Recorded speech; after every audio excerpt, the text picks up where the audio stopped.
मैं doctor Deepak Singh medical science centre से बोल रहा हूँ। मेडिकल साइंस का और क्लिनिकल का या प्रैक्टिस का एक बहुत गहरा और कॉमन डिजीज, सिम्टम बोले, कॉम्प्लिकेशन बोले, कुछ भी बोले, फ्लैटुलेंस या फ्लैटस। ये है क्या? पेट में गैस बनना।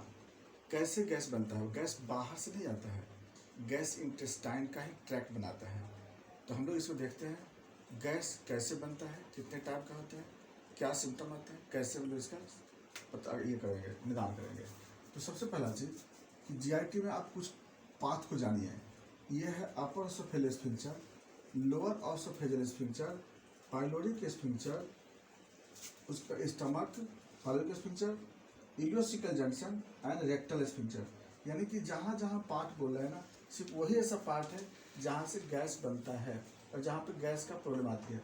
यानी कि हम पहले समझ गए स्फिंक्टर या और लोअर ऑसोफेजियल स्फिंक्टर या कार्डियक स्फिंक्टर बोलते हैं, pyloric sphincter, ileocaecal junction and rectal sphincter. देखिए गैस क्या है? द अबनॉर्मल या gas formation in the GIT tract, यही फ्लैटस कहलाता है, known as flats.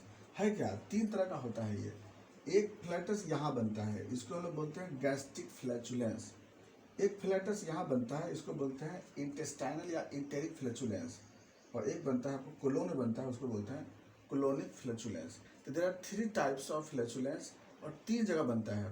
Number 1 gastric flatulence, जिसमें हाइड्रोक्लोरिक एसिड कार्बन डाइऑक्साइड से मिलकर क्लोरल गैस बनाता है, जो कि ये हाईली एसिडिक गैस होता है। और हाईली एसिडिक गैस जो कि कहाँ बनता है? स्टमक में।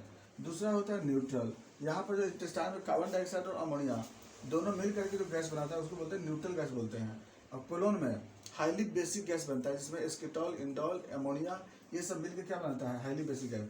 यानी कि 3 तरह का गैस हुआ, acidic gas, neutral gas and basic gas. तो अब देखते तीनों का कैरेक्टर में देख लेते हैं पहले। तो सबसे पहले कि बनता कैसे है।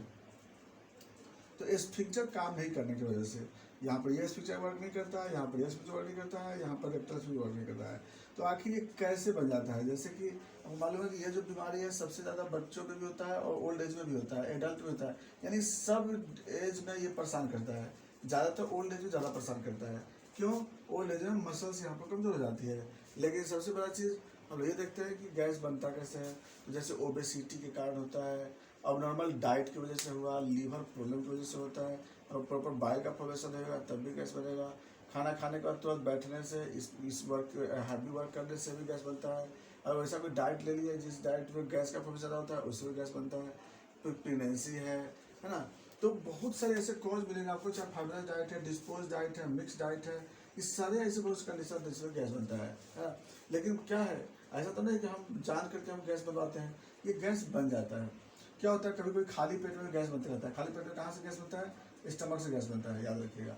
तो इस तरह से अलग अलग फ्लैचुलेंस बनने का जो ये है, क्या बोलते हैं, इटियोलॉजी थोड़ा सा अलग होता है। लेकिन ये जो सेल है, एक बार अगर सेल वो गैस बनाने लगता है ना, चाहे इंटेस्टाइन का हो, स्टमक का हो या कोलोन का हो, तो वो लगातार गैस का फॉर्मेशन करते रह जाता है। इसके लिए हम लोग फिर ट्रीटमेंट कराते रह जाते हैं उसको बहुत बार। तो अब इसका सिम्टम क्या होता है पहले देख लें हम लोग। तो पहले बताया आपको गैस्ट्रिक फ्लैचुलेंस। गैस्ट्रिक फ्लैचुलेंस जो स्टमक बनता है ये एसिडिक होता है, और इसका गैस जो है ना, ये गैस अपर सेल्स को ये इरिटेट करता है, जिसकी वजह से ये गैस का मूवमेंट इस तरह से होता है, पेशेंट को रेट्रोस्टर्नल सेंसेशन होगी, रेट्रोस्टर्नल बर्निंग सेंसेशन होगी, रेट्रोस्टर्नल बर्न का बर्निंग जैसा पेन जैसा सेंसेशन होगा। पेशेंट को लगता है हर समय ऊपर में जलन हो रही है, दर्द कर रहा है इस एरिया में, और ये दर्द ऊपर की तरफ मूव करते हुए और फ्रंटल एरिया में ये आता है। ये तो पेन का मूवमेंट होता है, गैस का मूवमेंट नहीं होता है, पेन का मूवमेंट आता है। जैसे कि कार्डियक पेन जो मायोकार्डियल इंफार्क्शन का दर्द भी होता है, उसी तरह से मूव करता है अपवार्ड डायरेक्शन में। तो इसका भी दर्द होता है, ऊपर की डायरेक्शन मूव करता है। हाईली एसिडिक होने की वजह से ज़्यादा बर्निंग भी होता है, पेन भी ज़्यादा होता है। दूसरा आता है इंटेस्टाइनल गैस।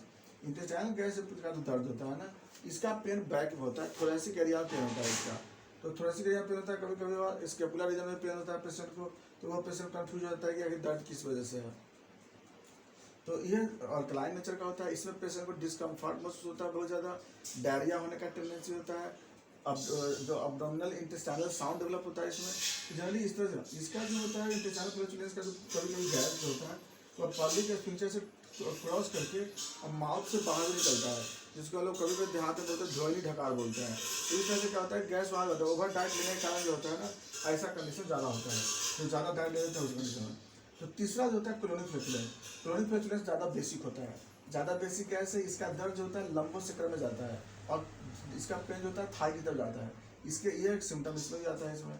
और इसमें डिस्कम्फर्ट होता है लोअर में या पेल्विक में डिस्कम्फर्ट होता है। यानी कि आप तीनों समझ गए होंगे, ये स्टमक में जो गैस बनेगा वो ऊपर की तरफ पेन जाएगी, इंटेस्टाइन में जो पेन जो गैस बनेगा तो बैक में पेन होगी, और क्लोनिक फ्लैचुलेंस होगा तो लोअर में पेन होगी। तो बैक में पेन होगा, लोअर पेन। इसका क्या होता है, जिस तरह से उसका नर्व का इरिटेशन होगी उस तरह से पेन इसका मूव करता है इसमें।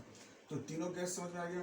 तीनों में ज़्यादातर प्रॉब्लम जाते हैं स्टमक वाला प्रॉब्लम, गैस का ज़्यादा प्रॉब्लम होती है क्योंकि यह एसिडिक गैस होता है और ज़्यादा क्रिएशन होती है। कभी कभी क्या होता है कि जैसे ओ ब्लड ग्रुप वाले लोगों में ज़्यादा गैस बनता है गैस्ट्रिक फ्लैचुलेंस, क्योंकि ओ ब्लड ग्रुप पेशेंट में क्या होता है कि पेराइटिस ज़्यादा एक्टिव होता है, जिसके कारण HCl का फॉर्मेशन बहुत ज़्यादा होता है। और ऐसे यही नहीं है बल्कि और भी रीजन होते हैं, डाइट जो आपको इटियोलॉजी बता दी है वो सारे इटियोलॉजी के कारण जो होता है वो गैस फॉर्मेशन ज़्यादा होता है। तो अब समझ में आ गया, तीनों गैस के बारे में समझ में आ गया हम लोग को। अब क्या होता है, इसका इन्वेस्टिगेशन करना चाहेंगे तो कोई इन्वेस्टिगेशन नहीं है। अल्ट्रासोनोग्राफी में क्या होता है, गैस बॉल दे देते हैं अल्ट्रासोनोग्राफी में, और एक्सरे देखने पर इसमें पूरा ब्लैक की शैडो दिखाई देगा एक्सरे प्लेट पे एब्डोमिनल एक्सरे कराने पर। नेक्स्ट आते हैं हम लोग मैनेजमेंट, क्योंकि देखिए इन्वेस्टिगेशन को पार्टिकुलर नहीं है क्योंकि बहुत लोग परेशान होते हैं इससे, है ना। लेकिन इसमें क्या है ना कि मेन मैनेजमेंट होती है। इसमें क्या मैनेजमेंट होता है कि आप पहला तो होता है खाना खा करके आप क्या करना चाहिए कि आराम से थोड़ा सा घूम लेना चाहिए। उससे क्या होता है, थोड़ा देर ज़्यादा नहीं 5 से 10 मिनट में घूमने में क्या होता है कि कुछ जो एयर जो फूड में आ जाती है ना वो भी निकल जाता है और प्लस आसानी से मूवमेंट होने लगती है। दूसरा है फाइबर डाइट। फाइबर डाइट को नॉर्मल देने से क्या होता है कि फाइबर डाइट गैस को बनने नहीं देता है, गैस को बनने से रोकता है वो। तीसरा होता है कि लेस कार्बोहाइड्रेट डाइट। कार्बोहाइड्रेट कम से कम लेंगे क्योंकि ज़्यादा कार्बोहाइड्रेट एक साथ लेने से क्या होता है गैस का फॉर्मेशन बढ़ जाता है उसमें। इसके बाद प्रॉपर हम लोग वाटर इंटेक करते रहते हैं। वाटर इंटेक करने से भी क्या होता है कि स्फिंक्टर का फंक्शन नॉर्मल मेंटेन में रहता है। तो ये मेरा गैस में कुछ मैनेजमेंट कर सकते हैं हम लोग। वॉकिंग है, योगा है, कुछ मेडिटेशन भी कर सकते हैं, या फिर खाना खाने के बाद कुछ वॉकिंग कर सकते हैं। वेट को अपना कम कर सकते हैं, ओवरवेट नहीं होना चाहिए, फैटी डाइट को कम देना चाहिए, लीवर का ट्रीटमेंट करनी चाहिए। ये सब कुछ मैनेजमेंट है जो हम लोग करते हैं। एलोपैथी में क्या करते हैं कि अगर गैस कहीं स्टमक में बनता है तो वहाँ पर हम लोग AC लोग का यूज़ करते हैं। अगर गैस कहीं टेचान बनता है तो हम लोग पेंटेप्राजोल यूज़ करते हैं। अगर गैस कहीं कोरल बनता है तो लेंसप्राजोल यूज़ करते हैं, क्योंकि उसमें अलग अलग मोड होता है। क्योंकि AC लोग का मेन फंक्शन क्या होता है कि AC लोग जो रेनिटिलिन जिसको बोलते हैं वो पेराइटल सेल की एक्टिविटी को क्या करता है, रोकता है। वो HCl के सिंथेसिस को रोकता है, वो बनने नहीं देता है। तो इस तरह से क्या है, और डोपेडोन जो देते हैं, डोपेडोन पेन को कम करता है। इसलिए गैस के लिए वो डोपेडोन वर्क नहीं होता है, खाली गैस की वजह से दर्द होता है वहाँ पे डोपेडोन देते हैं। एलोपैथी मॉडर्न ट्रीटमेंट ये होता है। होम्योपैथी में क्या करते हैं हम लोग कि इसमें जो स्टमक में अगर गैस बनता है तो वहाँ पे हम लोग क्या देते हैं, कार्बोवेज चलाते हैं। अगर इंटेस्टाइन में अगर पेन होता है, अगर गैस बनता है तो वहाँ पे हम लोग चाइना का यूज़ करते हैं। और अगर वैसे कोलोन में अगर फ्लैचुलेंस होता है तो वहाँ पर लाइकोपोडियम यूज़ करते हैं। यानी बहुत इंपॉर्टेंट होता है कि अलग अलग गैस अगर हो तो अलग अलग वहाँ पर मेडिसिन चला सकते हैं। तो यहाँ पर कार्बोवेज देते हैं, यहाँ पर हम लोग चाइना देते हैं, और कोलोन में हम लोग लाइकोपोडियम देते हैं। और भी हम उनको मेडिसिन देना चाहते हैं तो जैसे नक्सबोन का भी दे सकते हैं, सल्फर भी दे सकते हैं। इस तरह से क्या होता है कि फ्लैचुलेंस के बारे में, फ्लैचुलेंस एक कोई बहुत बड़ा डिजीज नहीं है। फ्लैचुलेंस एक कंडीशन है जो हम मेरे लाइफ स्टाइल की वजह से ही डेवलप हो जाता है। तो हम लोग उस तरह से कंट्रोल कर लेते हैं। अगर डाइटिंग कंट्रोल कर लेंगे या फिर जो वर्किंग जो हैबिट है उस तरह को हम लोग कंट्रोल कर लेंगे तो हम लोग इस तरह के डिजीज से बच सकते हैं, बहुत आसानी से बच सकते हैं। जरूरी नहीं कि हम लोग बहुत बड़ा बड़ा कौन सा चूर्ण खाते रहते हैं, कोई और किसी पैर से हम लोग बहुत दवा लेते रहते हैं। कुछ लोग बोलते हैं ज़िंदगी में खाना पड़ेगा, ऐसा कुछ भी नहीं है। सिर्फ हम लोग लाइफ स्टाइल को सुधार देंगे, ये गैस का प्रॉब्लम ज़िंदगी में खत्म हो जाएगी। क्योंकि एक बार सेल जो है ना, जो वहाँ पर गैस फॉर्मेशन करने लगता है तो बार बार फॉर्मेशन करना चालू कर देता है। तो इसलिए हम लोग इससे बचना चाहिए। नेक्स्ट बात है, नेक्स्ट वीडियो चलते हैं। थैंक्स।